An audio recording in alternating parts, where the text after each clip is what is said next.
Bismillahirrahmanirrahim. Going to start with chronic obstructive pulmonary disease. ये क्या है? Progressive lung disease that make it hard to breathe. इसमें दो conditions आती हैं, एम्फेसमा एंड ब्रोंकाइटिस। ये ग्रुप ऑफ लंग डिजीज है जिसकी वजह से ब्रीदिंग में मसला होता है। एम्फेसमा के अंदर एल्वेलाई का डैमेज होता है, क्रोनिक ब्रोंकाइटिस के अंदर एयरवे की इन्फ्लेमेशन और लॉट्स लॉट्स ऑफ म्यूकस होता है। कॉमन सिम्टम क्या होते हैं? Shortness of breath specially during activity, cough, wheeze, chest tightness, tiredness. तकरीबन सिम्टम जो है वो इसके एस्थमा वाले हैं। मेन कॉजेज भी इसकी एलर्जेंस वगैरह हो सकते हैं, smoking, air pollution, occupational exposure. Management के अंदर हमारे पास quit smoking, medications like bronchodilator, oxygen therapy और पल्मोनरी रिहैबिलिटेशन। इन्वेस्टिगेशंस के अंदर क्या आएगा?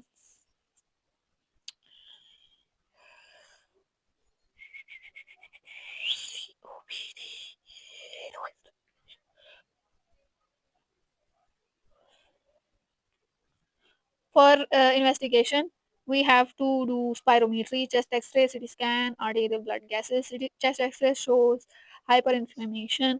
पल्स ऑक्सीमीट्री, ब्लड टेस्ट किए जा सकते हैं, अल्फा 1 एंटीट्रिप्सिन डेफिशिएंसी चेक की जा सकती है, ECG, exercise testing and lung volume. How to manage COPD? First of all, the triggering factors: smoking cessation, medication, bronchodilator, inhaled corticosteroids, antibiotics, pulmonary rehabilitation, lifestyle and environment modification, avoid smoke, dust वगैरह, physical activity को increase करें, stay physically active, healthy weight and diet maintain करना है, mental और physical stress को manage करना है, oxygen therapy, vaccination, flu और निमोनिया की vaccination in every season, exacerbation के ऊपर hospital and surgery for lung volume reduction because the lungs are hyper inflated, और correct use of inhaler should be taught, और hydrated, good hydration को maintain. अब चलते हैं डेविडसन की तरफ। क्रॉनिक ऑब्स्ट्रक्टिव पल्मोनरी डिजीज जो है वो एक प्रिवेंटेबल ट्रीटेबल डिजीज है। क्या किस चीज से कैरेक्टराइज की जा सकती है? Persistent respiratory symptom and air flow limitation due to airway और एल्वियोलर एबनॉर्मेलिटी, जो कि किसके अंदर होंगी, किसकी वजह से होंगी? जो कि होंगी हमारे पास इम्फेसमा यहाँ पे क्रॉनिक ब्रोंकाइटिस की वजह से। इसके बाद हमारे पास इंडिकेशन क्या आती हैं? लो, रिस्क फैक्टर क्या है क्रॉनिक ऑब्स्ट्रक्टिव पल्मोनरी डिजीज के? Environment, tobacco, smoking, account, indoor air pollution, occupational exposure, cold dust वगैरह।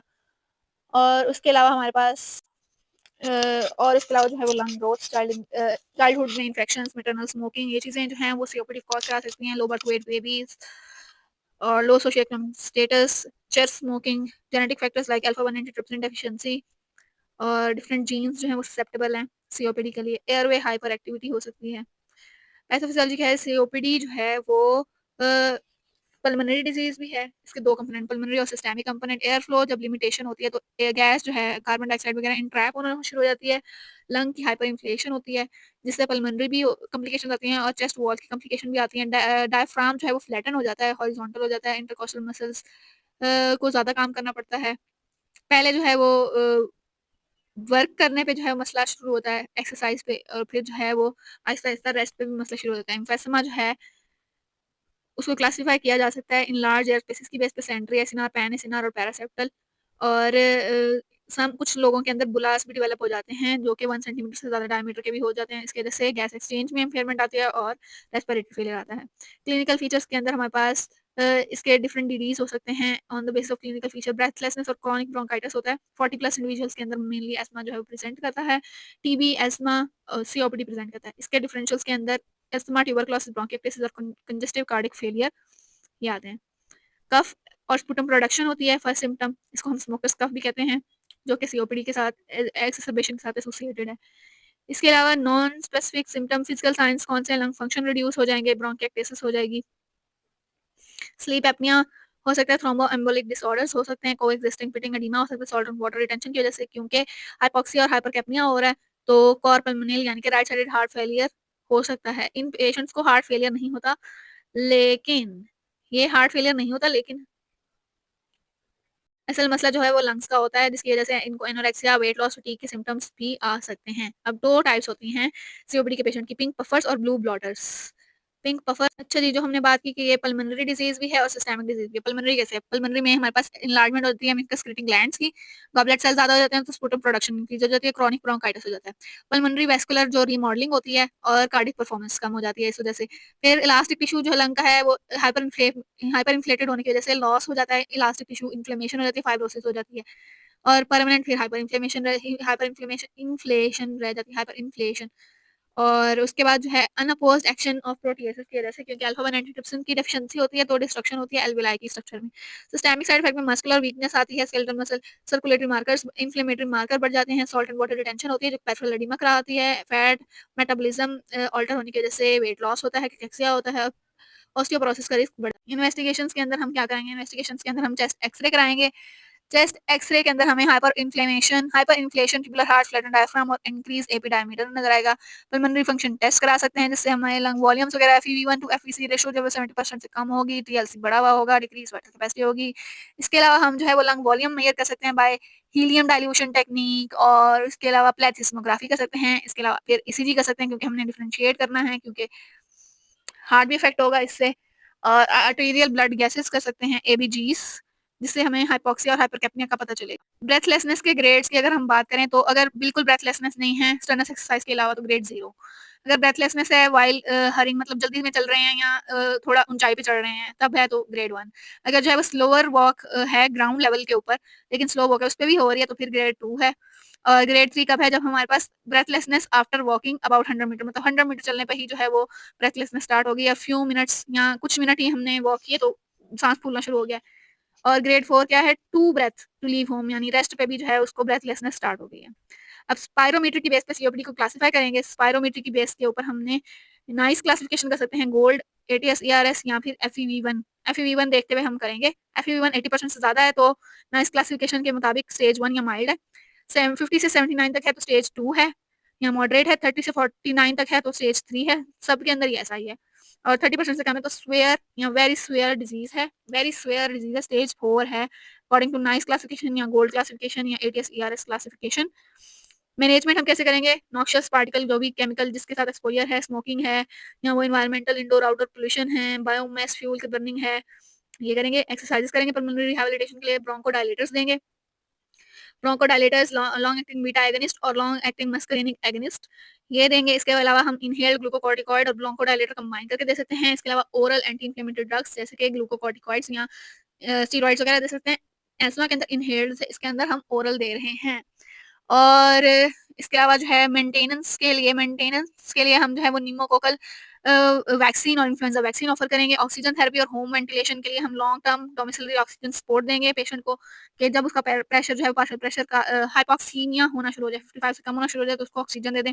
और सर्जिकल इंटरवेंशन लाइक बुल्ला अगर बन जाए, बुल्लास बने थे ना एम्फेसिमा में, तो वो बुल्लेक्टमी कर सकें हम। और long lung volume reduction surgery कर सकते हैं। इसके अलावा पैलिएटिव केयर के अंदर हम क्या कर सकते हैं कि उसको उसकी जो नीड्स हैं खराब हुई हैं उनको सही कर सकते हैं, और उसको इलेक्ट्रिक फैन हैंड हेल्ड, इसके अलावा पेन के लिए मॉर्फिन दे सकते हैं।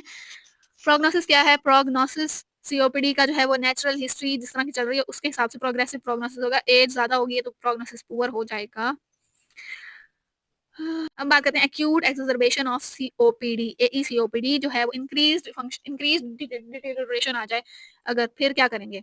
ओल्ड एज के अंदर ये एक टेबल है वैसे ही साथ जा रहा है। एस्मा ओल्ड एज के अंदर जो है वो पेयर हो सकता है।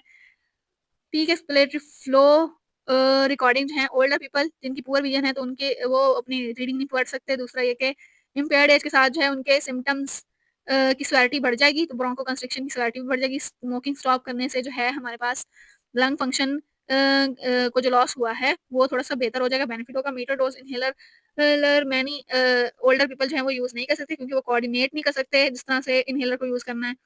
इसके अलावा एस्थमा भी हो सकता है उनको एस्थमा भी हो, और ट्रीटमेंट डिसीजन जो है वो चूसी थी जो भी थी। अच्छा जी, ऑक्सीजन थेरेपी देंगे जो है हमारे पास एक्यूट एक्सर्बेशन के अंदर। ऑक्सीजन थेरेपी के बाद हम जो है वो ब्रोंकोडायलेटर देंगे।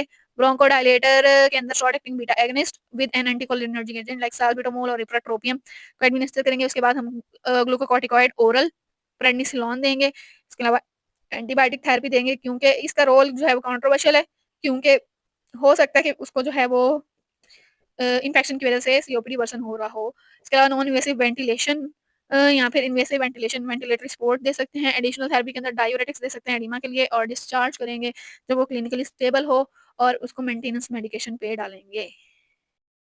बिस्मिल्लाहिर्रहमानिर्रहीम, going to start with the next topic, bronchiectasis. Bronchiectasis क्या है, क्रॉनिक लंग कंडीशन जिसके अंदर लंग के जो एयरवेज जो हैं वो डैमेज हो जाते हैं, वाइडन हो जाते हैं, स्कार्ड हो जाते हैं। क्यों होते हैं, क्योंकि जो है वहाँ पे इन्फेक्शन इन्फ्लेमेशन वगैरह जो है विशियस साइकिल चल पड़ता है।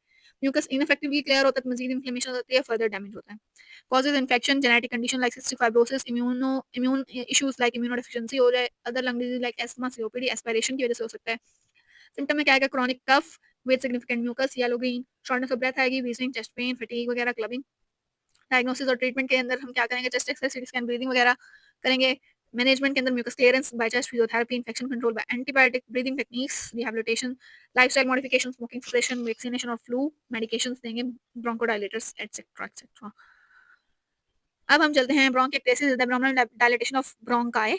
क्यों? क्योंकि वहाँ पे separative chronic separative airway infection, airway infection की वजह से स्पुटम प्रोडक्शन बढ़ गई, वहाँ पे स्कारिंग हुई, लंग डैमेज हुआ और ये विशियस साइकिल चलता रहा। आगे आ जाते हैं इटियोलॉजी और पैथोलॉजी बता दी कि डिफरेंट लंग डिजीजेस या फिर इन्फेक्शन की वजह से वहाँ पे स्कारिंग वगैरह पस एक्युमुलेट होती है, इन्फ्लेमेशन होती है, तो वहाँ पे स्कारिंग हो जाती है। क्लिनिकल फीचर्स के अंदर this could be unilateral, bilateral, दोनों तरफ से साइन आ सकते हैं। और इसके अंदर हमारे पास स्पुटम होगा जो कि कुपियस होगा और particularly posture related. Sputum production change होती है विद पोस्चर और फाउल स्मेलिंग स्पुटम होता है। कॉजेस क्या है ब्रोंकिटिस की? Congenital by birth cystic fibrosis हो सकता है, सिलरी डिस्काइनेसिया हो सकता है, यानी इमोटाइल सीलिया सिंड्रोम। सीलिया जब काम नहीं करेंगे तो म्यूकस अंदर बिल्डअप होगा और फाउल स्मेलिंग हो जाएगा। इसके अलावा प्राइमरी हाइपोगामा ग्लोबुलिनीमिया हो सकता है। एक्वायर्ड कॉजेस के अंदर इन्फेक्शंस हो सकते हैं, टीबी हो सकता है, एडल्ट्स के अंदर सुपरेटिव नमूनिया हो सकता है, टीबी हो सकता है। सिम्पटम्स क्या होते हैं? Cough, chronic daily, sputum copious continuously purulent, pleuritic pain हो सकती है, हेमोप्टाइसिस हो सकती है, इन्फेक्टिव एक्सरबेशन मतलब ये है कि उसको फीवर, मलेरिया, एनोरेक्सिया वगैरह हो सकता है। इसके अलावा उसको halitosis, bad smell from breath आ सकता है। जनरल डिबिलिटी के अंदर उसका वेट मेंटेन नहीं होगा, एनोरेक्सिया यानी कि भूख मेंटेन नहीं होगी, एक्सेप्शनल ब्रेथलेसनेस होगी। इन्वेस्टिगेशन के अंदर हम स्पुटम कल्चर कर सकते हैं, चेस्ट एक्सरे कर सकते हैं और सीटी स्कैन वगैरह कर सकते हैं। सिलियरी फंक्शंस को चेक करेंगे, स्पुटम कल्चर करेंगे, पल्मोनरी फंक्शन टेस्ट करेंगे। मैनेजमेंट के अंदर हम क्या करेंगे? Chest physiotherapy, daily for clearance, antibiotic therapy देंगे according to culture and sensitivity, like ceftazidime, antipseudomonal, piperacillin, tazobactam, cefotetan. और इसके अलावा डिफरेंट दे सकते हैं। सर्जिकल ट्रीटमेंट के अंदर हम ब्रोंकिएक्टेटिक एरिया जो कि स्कार्ड हो गया उसको हम क्लियर करेंगे। ये हमारे पास आ गया ब्रोंकिएक्टेसिस।